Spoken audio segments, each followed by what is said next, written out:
பழமையான காலத்தில் குமரிமலை அருகே இருந்த வேடர் சமூகத்தில் வள்ளி என்ற அழகிய இளம்பெண் பிறந்தாள்.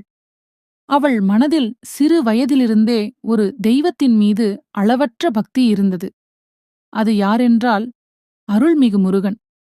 ஒருநாள் முருகன் தெய்வீக சிந்தனையில், இந்த வள்ளி என் துணைவியாக வரவேண்டும் என்று எண்ணினார். ஆனால் வள்ளி மிகவும் வெட்கம் கொண்டவள். அவளிடம் நேராகச் சொல்ல முடியாததால் முருகன் பல்வேறு வேடங்களில் வந்து சோதனை செய்தார்.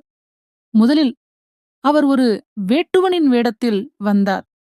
வள்ளியிடம் பேசினார். ஆனால் அவள் அவ்வளவு எளிதாக சம்மதிக்கவில்லை. அடுத்தது முருகன் புலி உருவம் எடுத்தார். காட்டுப்புலி குரல் எழுப்ப வள்ளி பயந்து நடுங்கினாள். அந்த நேரத்தில் அருகில் நின்று கொண்டிருந்த வேட்டுவனிடம் ஓடி, ஐயா, என்னை காப்பாற்றுங்கள் என்று கூவினாள்.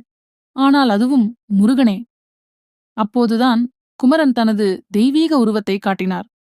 அவரின் முகத்தில் சிரிப்பு, கையில் வேல், தோளில் மயில் கொக்கு.